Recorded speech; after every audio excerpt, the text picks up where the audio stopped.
núna, eftir að hafa talað svolítið það í sambandi við Flexbox, hvernig allt að skalast og flæða til og frá, þá ráð að fara að tala skalanlega vefhönnun. En einu sinni héldu allir að vefurinn væri bara opnaður í einhverju tölvu með einhverju ákveðna skjáupplausn og horft á hlutin þannig og það myndi aldrei breytast neitt. En náttúrulega eftir að við fengum öll þessi tæki sem við erum að nota í dag, þá breyttist þetta og þetta breyttist frekar hratt. iPhone var að verða 10 ára núna og í raun með tilkomi hans og það að hafa vafra í vasanum sem þú gast farið á neti hvenær sem það gjörbreytti þessu öllu saman. Og í fyrstu var þetta mjög nýtt og gekk ekkert svakalega vel. Maður var bara að skoða pretty much vefi hannaða fyrir desktop-vélar í símanum. En svo hægt og rólega fór fólk að aðlaga sig, gera nýja vefi sem voru sér útfærðir fyrir þessi snjalltæki og síðan hægt og rólega fór þetta svona að hafa áhrif allt umkring í allri vefhönnun. Af því að þó svo að þetta sé það sem í dag, þá það sem kemur á morgun eða næsta ári eða hvenær sem við vitum ekki hvað það verður. Þannig að við verðum í raun að vera tilbúin fyrir framtíðina og við megum ekki festa okkur í einhverjum ákveðnum stærðum. Af því að þarna í gamla daga þá var það þannig að flestar tölvur voru með upplausn sem var til dæmis 640 sem 480 sem mjög lítil upplausn en var í þann tíma mjög mikil og góð. Svo urðu tölurnar aðeins betri og við fengum 800 sem 600. Ef við erum gamlir leikjahundar eins og ég, þá munið þegar maður gæti verið að stækka hérna Quake 2, fá meiri upp grafík, fá fyrsta 3-vítakortið sitt og svona, það var í þessum tíma. Og svo 1024 sem 768, þannig að þá vorum við komið með svona ágætlega stóra skjái sem að voru að geta, þegar þú varst með vafra fullri skjástærð, þá gastu séð svona góðan part af vefnum. En þetta varð til þess að hönnuðir og tólin náttúrulega byggði kringum það voru þannig að þeir byrjuðu að hanna eitthvað fyrir vef og það fyrsta sem maður þarf að gera í því, ef til dæmis Photoshop notað, það að ákveða hversu breiður og hversu hár vefurinn á að vera. Þannig að þá erum við leið búin að festa okkur í einhverju ákveðinri stærð, einhverju ákveðinri breidd. Og þetta virkar ekkert svakalega vel með þessum nýja heimi sem við erum í, þar sem að hlutirnir eru með alls konar upplausn og við getum ekki gert eina útfærslu fyrir hvern og einn einasta skjá sem í boði. Þetta listi sem ég tók saman fyrir, ég var alltaf enda uppráðan, fyrir 4 árum eða eitthvað og í dag þetta alltaf orðið bara 10 sinnum meira. Það eru svo mörg tæki sem geta birt vef síður að það bara, tekur sig ekki að telja því. Þær eru bara afskaplega margar. Og þó svo að við séum ekki að hanna eitthvað nákvæmlega niður í pixel, þá þýðir það ekki að við séum að gera eitthvað verra. Það þýðir það bara að við erum að vinna með vefnum. Við erum að vinna svona, við erum að vera trú efninu sem vefurinn búinn til úr. Og við erum ekki að vinna gegn því. En það sem sagt, þetta var hérna í nokkur ár, til 2010, þá var þetta í svolítið svona fluxi, hvernig á eiginlega að gera þannig að þetta myndi virka. Það voru útfærðir svona M-vefir, þar sem við varst með m.example.org sem var mobile vefurinn og svo var eitthvað svona verið að skoða, þú fórst inn á example.com, þá var eitthvað vefþjónninn athugaði, já, það lítur út fyrir að þú sért á snjallsíma. Ég ætla að láta þig fara hérna yfir á snjallsíma vefinn okkar, því að hann miklu betri fyrir svona snjallsíma. Þá til dæmis ef við fengum senda einhvern link á einhverja grein eitthvað, þá fóruð bara beint á forsíðuna og það voru alveg týnd. Vissi ekkert hvað var að gerast. En síðan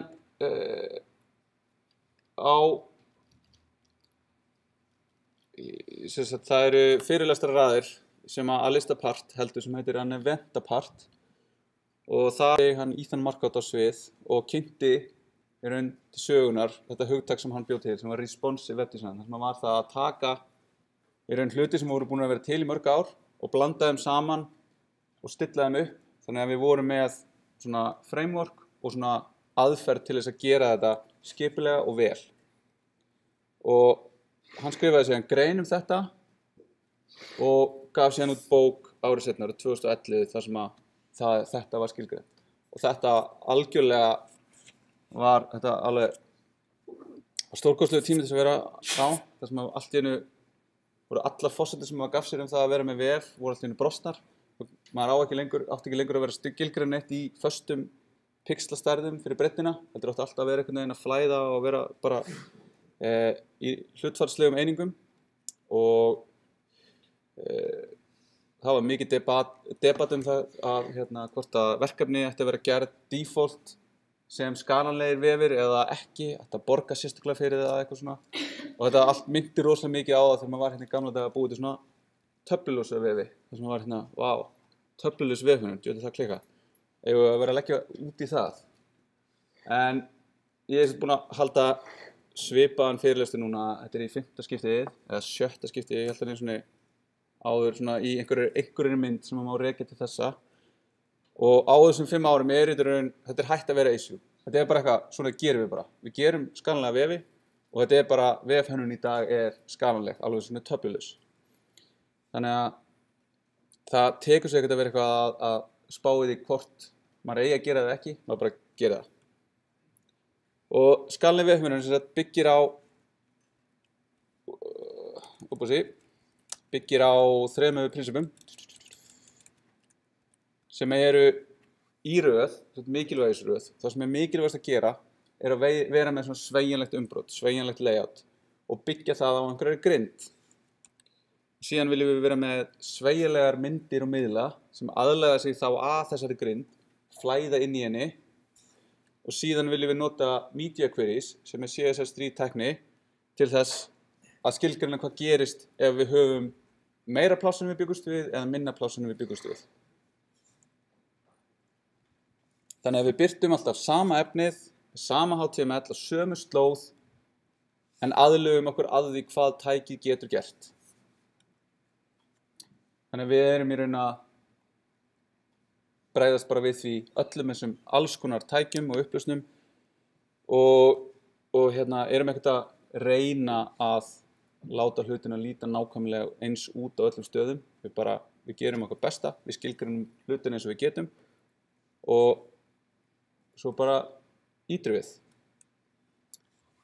Í sambandi við þetta þá Google og SEO svona, þetta var mjög góður punktur til þess að koma fólki á þennan vagn að fara í skalanlega vefhönnun var það að Google kom snemma út með það að þetta væri þeirra preferred leið til þess að fólk væri á vefnum, væri að vera ekki með fleiri en eina útgáfu af vefninu á einhverju annarri slóð fyrir sér tæki. Þannig að það eru mjög margar ástæður fyrir því að þetta sé bara málið í dag. En þetta náttúrulega að einhverju leyti erfiðari hugsunarháttur, eða svona hann er ekki beint erfiðari, hann er bara öðruvís, af því að það svo miklu auðveldara að hugsa allt í föstum stærðum. Þú sér einhverja mynd, þú fær einhverja hönnun og þú reiknar bara út, þetta eru 600 pixlar og bara 600 pixlar, ég bara nota það, voða fínt. En á þessum sama tíma þá kom út bók sem hét Mobile First sem að þessi 2 hugtök, Mobile First og Responsive Web Design, svona, eru oft talað þetta saman og hún fjallaði það að við ættum ekki að vera að einblína svona rosalega mikið á útlitið á því sem við erum að gera, heldur ættum við að einblína á því að leysa og sinna verkefnunum sem við viljum sinna sem best. Nei, við viljum ekki byrja því að ákveða hvort við séum með 3 dálka og stóran haus og fót, heldur viljum við ákveða er efnið okkar nógu vel skrifað, hvernig viljum við í raun birta það, hvernig viljum við að það sé eins gott og það geti verið til þess að fólk geti skilið það og notið þess og nýtt það. Og mobile first þá bein tilvísun í það að byrja á upplifun í minni tækjum. Því það neyðir okkur til að taka ákvarðanir. Við erum ekkert að fara að ákveða hvort við erum með 3 dálka ef við erum einfaldlega bara með síma þar sem við getum bara haft 1 dálk í einu. En þá þarfum við að segja hvað þá það fyrsta sem við birtum. Það heitið á vefnum okkar og valmyndin okkar? Ætlum við að eyða 50% af fyrsta skjánum í það að birta það? Eða ætlum við einhvern veginn að leysa það öðruvísi til þess að fá sem mest af efni þess að fólk getur byrjað að njóta efnisins okkar sem fyrst. Og þá losnum við líka við svona óþarfa skraut, eins og var oft svona tendans í den, þar sem að það voru 3 dálkar, vinstri dálkurinn var svona einhver valmynd, meginmáli var í öðrum dálknum og þriði dálkurinn var svona eitthvað. Flokkandi sem við erum með. Klukka. Gestabók, eitthvað sem að skipti ekki máli en var bætt við það því að það þurfti að fylla upp í eitthvað pláss sem til hliðar. En þetta náttúrulega mjög sjáanlegt í dag þegar maður skoðar vefinn og þá yfirleitt allir búin að grípa þetta. Við erum yfirleitt með efst einhverja mjög netta stiku sem segir nafnið á vefnum sem við erum á og svo kemur efnið bara strax fram. En svo aftur svona leið sem að máli deila hvort það sé góð eða ekki. Til dæmis þessi blessaði hamborgaramenjú sem alltaf, þessi 3 strik sem eru yfirleitt uppi í hægra horninu, sem var svona millibils, það leysti bæði verkefnin. Við vorum ekki að tróða valmyndinni fremst og efst og fyrst, heldur efninu, en við vorum alltaf bara einu klikki í burtu frá að því að sjá valmyndina. En ég held svona að eftir að finna einhverja betri leið til þess að finna út úr þessu. Þetta oft á tíðum mjög falið þó þetta sé orðið bara svona, maður veit hvernig þetta virkar. En þetta svona progressive enhancement hugsun við það að vinna efni og vinna vefi. Á móti progressive enhancement annað hugtak sem graceful degradation, en það svona að taka progressive enhancement og gera það á haus. Þannig að við byrjum á því að gera eitthvað fyrir allra nýjustu tæknina í allra bestu skjánum, í allra bestu vélunum og síðan skölum við okkur niður og fjarlægjum og brotnum svona tignarlega og gefum síðri upplifun í eldri tækni. Þannig að þá erum við kannski að slökkva á einhverju virkni. Við erum að slökkva á þessu, við erum að slökkva á hinu og í staðinn fyrir það að vera að bæta henni við hægt og rólega þannig að upplifunin verði betri. Upplifunin verður í raun svona hönnuð til þess að vera góð en verður síðan hönnuð til þess að vera síðri. Það að byrja flókið og loða okkur svona niður. Og ef maður svona ber þetta saman við það hvernig væri þá að vinna hlutina fyrir mobile, þá það einhvern veginn að við byrjum að hugsa þetta hérna og svo reynum við að skala þetta niður og það verður erfiðara. Versus það að byrja svona mobile first í minnsta mögulega umhverfi sem getur verið í og skala okkur síðan upp. Og þá höfum við í raun nóg af plássi og nóg af og við vitum nákvæmlega hvað við erum að gera. Og tengt síðan öllu þessu aftur svolítið hamrað á þessum punkti að vefurinn öðruvísi en öll öðru tækni sem við erum með og við erum ennþá að koma að því hversu mikið öðruvísi það og við eigum að vera opin fyrir því en vera ekki að berjast gegn því og þetta hérna á greininni að DAO of Web Design eftir John Alsop sem kom út árið 2010 árið 2000 í að lista part. Eitthvað sem búið að vera núna fyrir að líða 20 ár síðan að fólk fór að spá í þessu fyrst. Og þetta tekur langa tíma að komast inn í þetta, innan hugsunarhátt. Og þetta rýmar síðan aftur mjög vel við þetta sem við fórum yfir með kvóti frá honum Tim Berners-Lee, með það að vefurinn eigi að vera fyrir alla. Allavega smá hugvekja þetta. Af því að það rosalega auðvelt að fletta því bara upp hvernig tæknilega maður á að gera þetta en samt það mjög gott að vita af hverju maður að gera þetta og fílósófíuna bak við það áður en maður fer að dempa sér út í tæknina. En dembum okkur út í tæknina. Eins og ég sagði, skallavefurinn byggir á þessum 3 hlutum.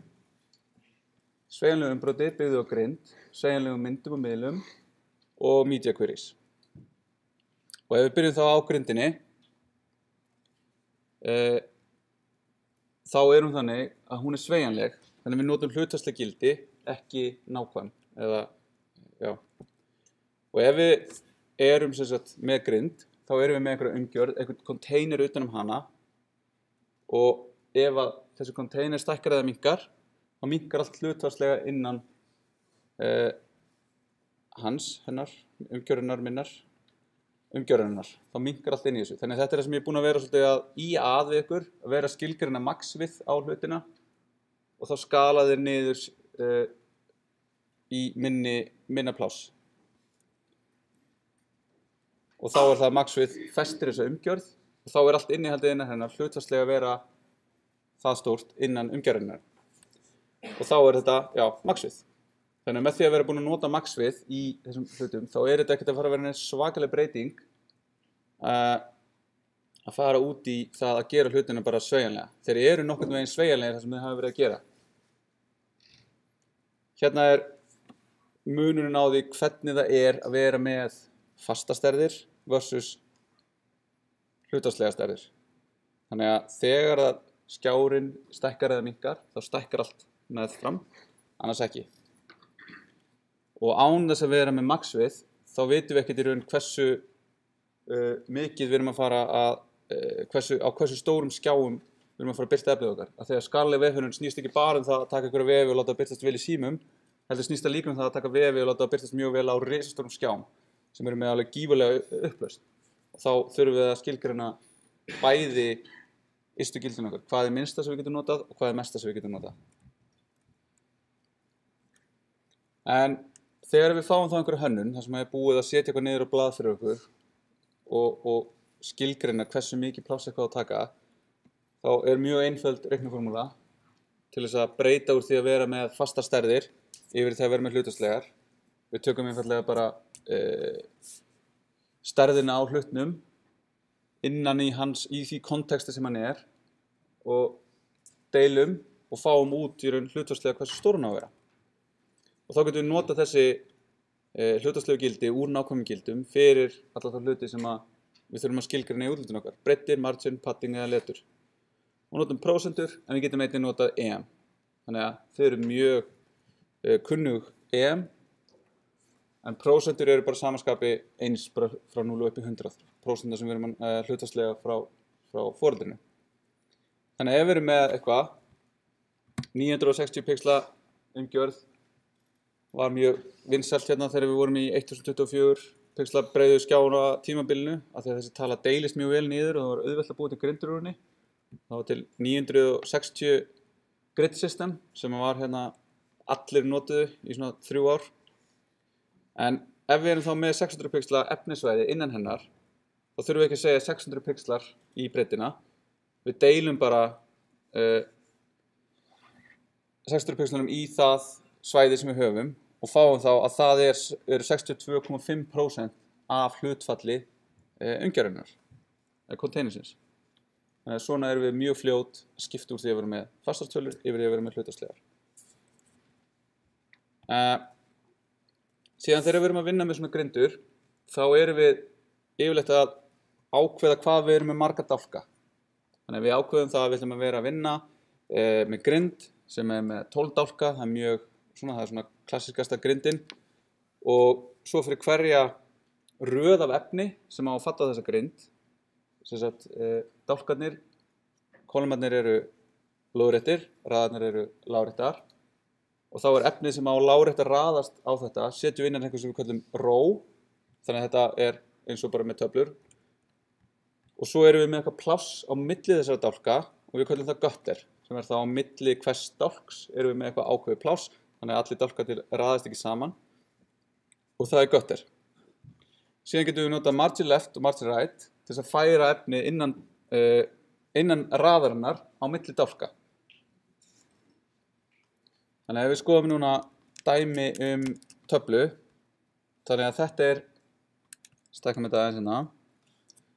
Þannig að hérna ég búinn að setja upp einhver svona box eins og ég búinn að vera að vinna með, kalla allt og opnum þetta hérna. Þannig að hér erum við með eitthvað containerin okkar. Þetta allt fer innan þessa. Þetta umgjörðin okkar. Við takmarkum stærðina á þessari umgjörð til þess að geta takmarka stærðið á öllu innan hennar. Þannig að þetta eitthvað sem við myndum setja og gerum hérna. Ég er þetta sett hérna á griddið, en ok, lítum á það þá þannig. Þannig að þetta er það sem við erum að takmarka allt við, grid, og þetta skilgreinir hámarksbreiddina á efninu okkar. Og þetta skilgreinir þá líka að þetta er að vera miðjujöfnað með margin 0 auto og að þetta er í raun 100% breidd eftir því hvað við höfum mikið pláss.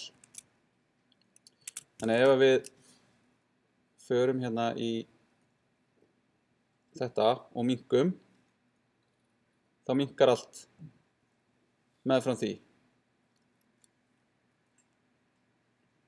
Upp í hámarksstærðina, þá hættir það að stækka. Skoðum við betur hérna. Hámarkið hérna, 1200 pixlar breitt, og þegar það er minna pláss skalast allt hlutfallslega niður.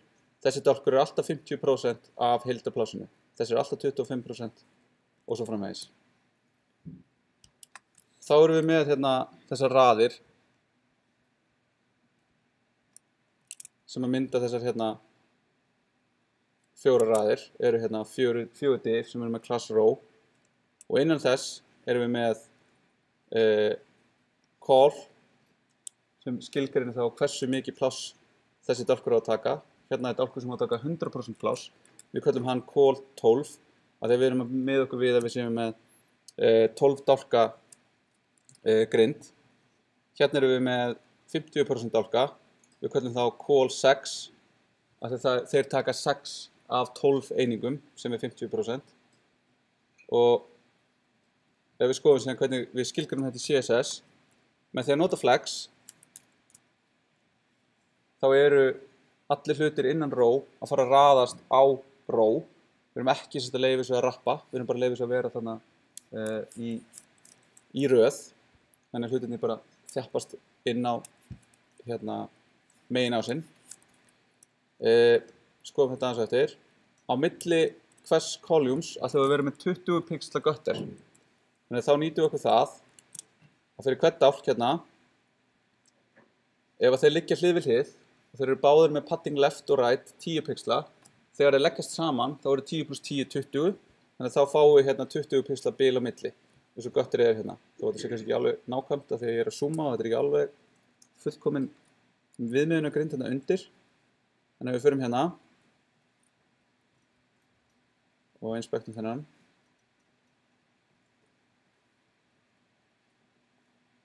Þá er hérna 10 pixla gula svæði hérna, 10 pixla padding og 10 pixla padding hér.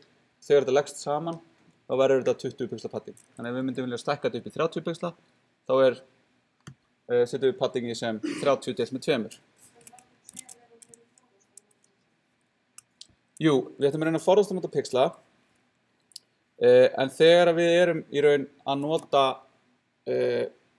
svona, þegar við viljum skilgreina svona litla stærðir sem eru í raun að ýta plássun okkar saman. Þegar við myndum láta þetta allt kollapsa saman, þá myndi þetta lítið út. Þannig að við viljum í raun nota eitthvað til þess að færa þetta milli. Og við viljum í raun fastsetja einhverju stærð. En að þetta er vesen, og ef við varum með allt í hlutfallslegum stærðum, þá verður bara útreikningurinn erfiður. Þannig að maður leyfir sér stundum, þó að maður viti almennu regluna að nota hlutfallslegar stærðir, að nota pixla á ákveðnum stöðum. Þannig að það var ekki endilega betra að nota EM en pixla, en það sem þú myndir geta fengið út úr því væri í raun þá að plássið myndi skalast líka með vefnum. Þannig að plássið hérna milli, það myndi skalast með, ef þú ert með það í hlutfallslegu gildi. En þá verða reikningarnir flóknari og það getur valdið auka vandræðum, þó svo það sé alveg hægt. En ástæðan fyrir þessu er líka svo að þegar við erum með svona litla stærðir, eins og 20 pixla, þá það oft bara nóg að hafa eitthvað ákveðið bil á milli sem við vitum að er nákvæmlega þetta. 20 pixlar eru ekki að fara að vera 800 pixlar sem eru meginsvæði. Þetta það lítið, þetta bara til þess að mynda þetta pláss á milli hlutana og alveg eins og við setjum ekki border, yfirleitt skilgrunum við border í pixlum, þeir eru alltaf randar upp í pixla líka. Þannig að það eru ákveðnar stærðir sem við notum pixla í. Síðan til þess að þetta gangi upp í heildina, af því að fyrstu dálkarnir eru líka að fara að vera með padding left sem flæðir þá út úr grindinni og í staðinn fyrir að það brjóti grindina og við fáum hérna auka 10 pixla bil hérna sem þá alignar ekki við þessa línu, þá segjum við á röðina að draga hana út heildarröðina sem inniheldur alla dálkana -10 pixla vinstra megin og -10 pixla hægra megin. Þannig að þá fáum við í raun eitthvað sem leggst nákvæmlega ofan á þessa grind og alveg rétt. Og til þess að teikna þessa grind í bakgrunninum eru smá CSS galdrar, hluti sem við fórum ekki sérstaklega yfir, sem CSS variables hérna og repeating linear gradient. Þannig að hérna grein það hvernig við getum búið þetta svona, en þetta í raun þessi grind hér í bakgrunninum bara búin til að gjöla með CSS líka. En þetta kannski búið að vera mér afskaplega hugleikir svona grindur af því að ég að vinna með mjög mörgum hönnuðum og þegar maður að vinna með hönnuðum sem eru mjög nákvæmir þá það að láta alla hlutina að læna rétt á griddinu verður mjög mikið mál. Þannig maður fær hérna athugasemdir við eitthvað sem maður búin að útfara. Já, þetta ekki alveg á griddinu, þú verður að færa þennan hlut 5 pixla þess átt, 3 pixla þarna. Af því þá í raun þessi pixlahugsun og þetta að halda svona jafnvægi í hlutnum. Af því að ef við værum með eitthvað efni inn í þessum hérna dálk og hann væri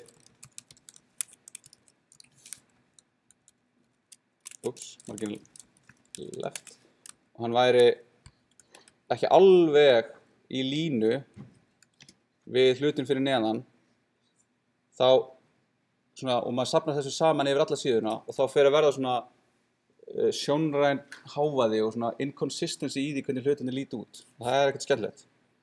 Þannig að með því að skilgreina grindina vel í grunninn og hafa eitthvað svona eins og svona einhverjar gridlines bakvið til þess að hjálpa sér, það getur gert að verkum að við getum búið til verkefni sem eru, eða búið til vefi sem eru, þurfum ekki að vera neitt rosalega góður hönnuðir, en þeir verða líta vel út.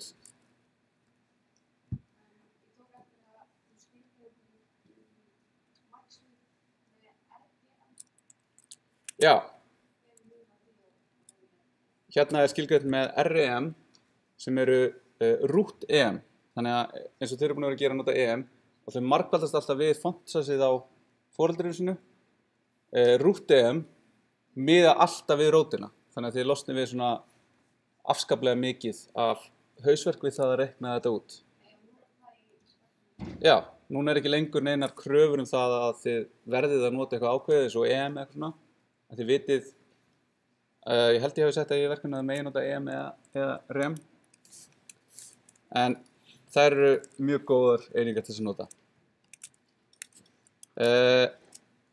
Ok, svo erum við með sveigjanlegar myndir og miðla, en þá það sama pælingin. Við skilgreinum ekki fasta breidd á myndirnar okkar eða vídeóin okkar, heldur látum við það bara skalast inn í því plássi sem þau hafa. Og það ætlum við að setja max við 100% á elementið almennt, passar að myndin fylli alltaf út í foreldrið sitt. Hún mun aldrei verða breiðari en foreldrið sitt. Max við hennar 100% af foreldrinu. Þannig að þá mun myndin í raun skalast innan foreldriðsins. Svo getum við minnkað og stækkað eða kroppað. Þá kemur inn í object fit sem við skoðum í seinasta tíma. Það getur leyft okkur að ákveða hvað gerist þegar plássið ekki nógu mikið eða meira. Þannig að ef við tökum hérna dæmi sem við fórum yfir í seinasta tíma með object fit og gerum það þannig að það skalar, þá það bara þannig að núna ekki lengur föst breidd á foreldrinu, heldur skalast það hérna og þá mismunandi hvernig til dæmis cover bregst við. Cover fer að vera haga sér öðruvísi og ef við til dæmis positionum það 0,0 þá það að fara að kroppa myndina. Við getum ákveðið hvort hún sé að kroppast frá vinstri eða frá hægri, að ofan eða neðan eða svona. Þannig að það hægt að vinna með og skilgreina hvernig hlutirnir skalast.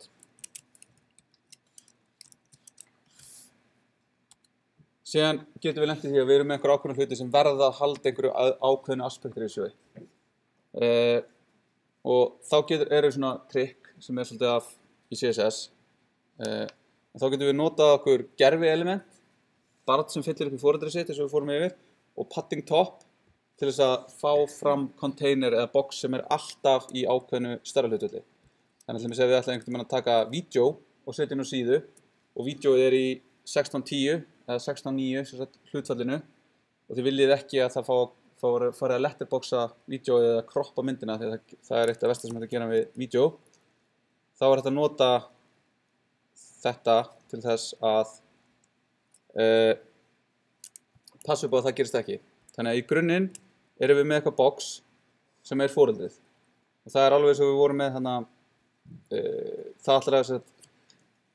efnið ætlar að positiona sig algjörlega á þessu boxi, þannig að það þarf að vera með position relative og einhver ákveðna breytt. Þessi breytt breytist. Hún breytist þegar ég stækka og minnka hérna. Síðan setjum við pseudo-elementið before og við segjum því að vera 62,5% í padding top. Þannig að það þýðir að við fáum þetta element hérna sem að þrýstir þá efni boxins niður, að þegar padding top, ef við setjum það í hlutfallslega tölu, þá að reikna út frá breidd boxins, þannig að þá vitum við að boxið x og við margföldum x með 0,625, þá fáum við út hæð sem að lætur efnið vera í því hlutfalli sem við viljum. Þannig að þá sama hvað þetta þá þetta hérna box sem síðan bara absolutely positionað ofan á foreldrinu. Það mun alltaf, þessi hlutfall hér á milli breiddar og hæðar mun alltaf vera 16/10. Síðan seinasta í þessu eru media queries, en við notum það til þess að ákveða brotpunkta í hönnuninni, þar sem að við annarkvort höfum meira pláss en við vildum eða minna pláss og breytum þá einhvern veginn hvernig útlitið okkar raða sér. Og við getum andað þessu saman til þess að búa til flóknari media queries, en í grunninn erum við yfirleitt bara að skoða, erum við með svona mikið pláss, breytum þessu. Erum við með svona lítið pláss, breytum þessu. Og mobile first hugsunin í raun svo að við erum í grunninn ekki með neitt media query. Þannig að fyrsta media query, vönturinn á media query fyrsta media query okkar. Þannig að þá myndum við byrja á því að skilgreina hvað gerist þegar við erum með svona lítið pláss. Hvernig efnið okkar að haga sér þá? Síðan, þegar það orðið meira, hvernig breytist þá leiðatið okkar? Eftir því sem það meira pláss, þá tekur hlutun minna pláss.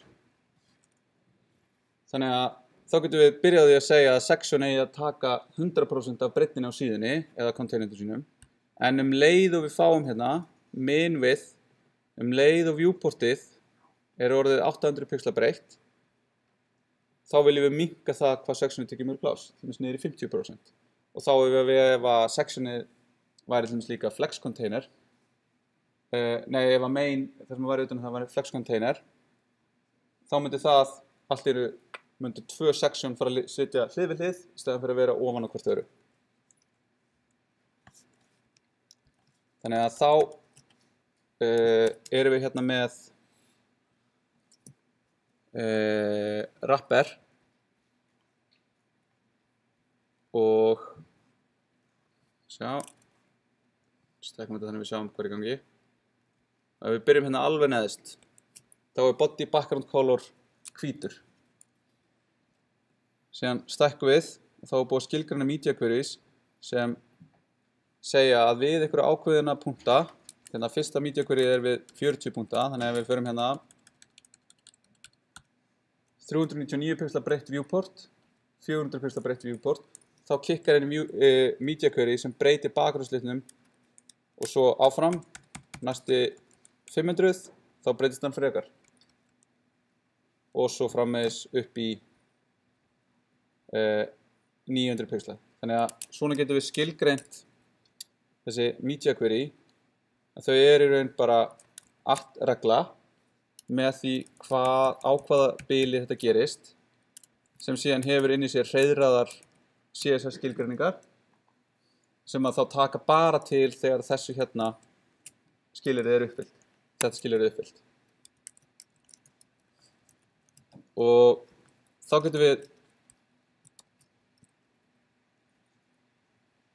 smellt þessu saman með grindinni sem vorum með áðan og eins og hún hérna þá eru þessi 25% dálkar orðnir svolítið tæpir á að vera 25% dálkar í minna plássi þannig að þá getum við hérna skilgreint media query sem breytir því hvað 25% dálkur við ákveðið pláss. Þannig að hérna við 600 pixla breiðan viewport þá förum við út í því að kalla dálkana 25% niður í það að láta að taka 50% af plássinu. Þannig að svona getum við brugðist við breiddinni á þeirri breidd sem við höfum til þess að minnka og stækka konteinerun okkar og efnið okkar í rauðunum og dálkunum okkar.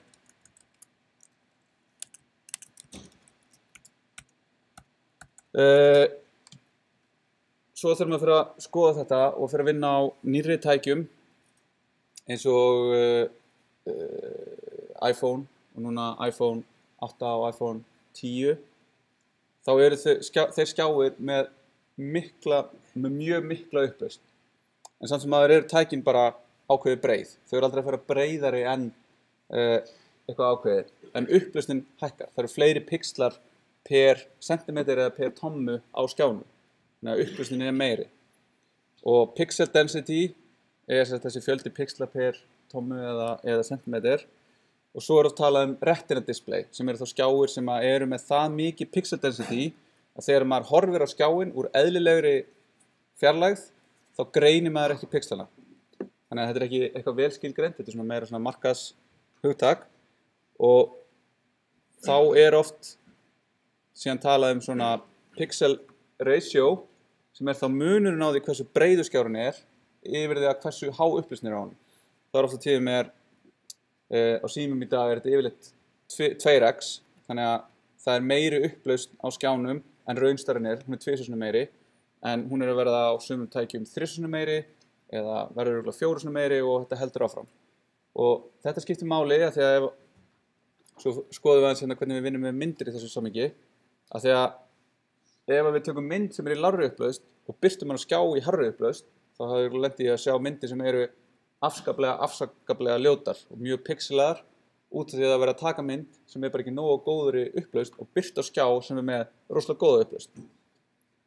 En þetta kemur líka til þegar við förum að vinna með vefi og við viljum að media queryin okkar horfi til ekki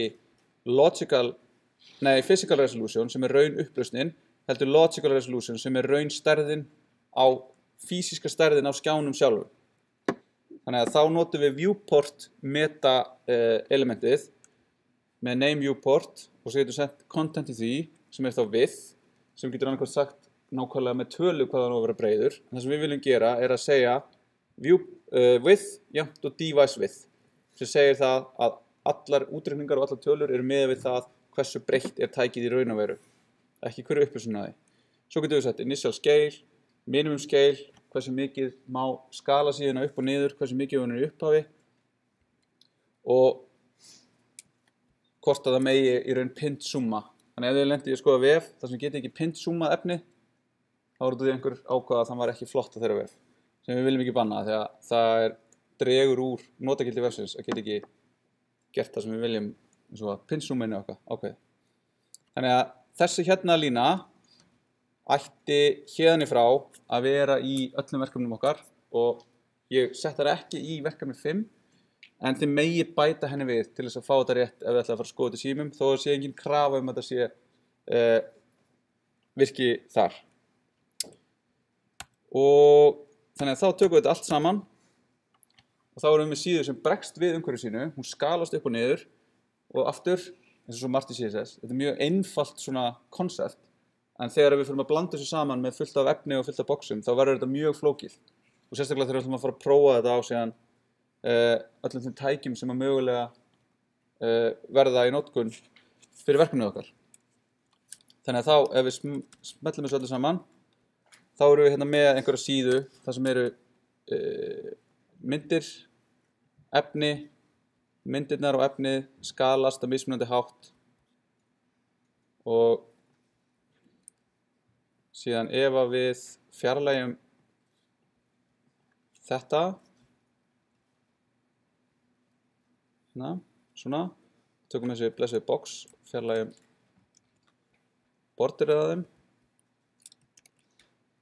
þá erum við búin að raða upp einhverju efni á þessari síðu hérna og það er svona eitthvað svona jafnvægi yfir þessu, af því að við erum að nota grindina hérna í grunninn og það er svona, hlutirnir eru og liggja allir á sínum stað, það hafa allir allir hlutir hafa sinn stað og svo skulum við þessu niður og þá heldur þetta áfram að halda þessu jafnvægi, af því að við erum í raun að